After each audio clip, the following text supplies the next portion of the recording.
Hi all, ಇದು ಬಂದು ನಮ್ಮ ಮಗಳು ಸ್ಕೂಲಲ್ಲಿ ಸಂಕ್ರಾಂತಿ ಸೆಲೆಬ್ರೇಷನ್ ಮಾಡಿದ್ರು. ಅವ್ರು ಬಂದು 16th ಸಂಕ್ರಾಂತಿ ಸೆಲೆಬ್ರೇಷನ್ ಮಾಡಿದ್ರು. ತುಂಬ ಚೆನ್ನಾಗಿ ಸೆಲೆಬ್ರೇಷನ್ ಆಯಿತು. ನಾನು ಸಹ ಹೋಗಿದ್ದೆ, ನಡೀತಾರೆ ರಂಗೋಲಿ ಎಲ್ಲ ಇಟ್ಕೊಂಡು ಚೆನ್ನಾಗಿತ್ತು, ಎಂಜಾಯ್ ಮಾಡಿದ್ರು. ಮತ್ತು ಅಲ್ಲಿ ಡೆಕೋರೇಷನ್ ಮಾಡಿತ್ತು.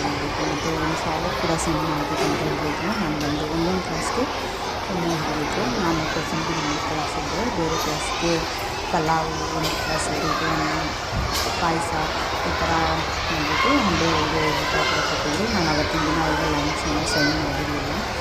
ಹಂಡೆ ಊಟ ಸಹ ಮಾಡ್ಕೊಂಡು ಬಂದಿದ್ದೆ. ತುಂಬ ಚೆನ್ನಾಗಿತ್ತು ಅಂತ ಹೇಳಿದ್ವಿ. ಪಲಾವೆಲ್ಲ ಕೂಡ ತುಂಬ ಚೆನ್ನಾಗಿತ್ತು ಅಂದರೆ ನಾನು ಕ್ಲಿಪ್ಪಿಂಗ್ಸ್ ಕೂಡ ಹಾಕಿದ್ದೀನಿ. ನನ್ನ ಫೋಟೋ ಅದಾದಮೇಲೆ ನಾನು ಕರ್ಕೊಳಕ್ಕೆ ಹೋದಾಗ ವೀಡಿಯೋಸ್ ಅವಳನ್ನ ನಿಲ್ಲಿಸಿ ಫೋಟೋಸ್ ತಗೊಂಡಿದ್ದೀನಿ. ಆ ಫೋಟೋಸ್ ಕೂಡ ನಾನು ಇಲ್ಲೇ ಅವಳಿಗೆ ಫೋಟೋಸ್ ತೊಗೊಳೋದಂದರೆ ತುಂಬ ಇಷ್ಟ.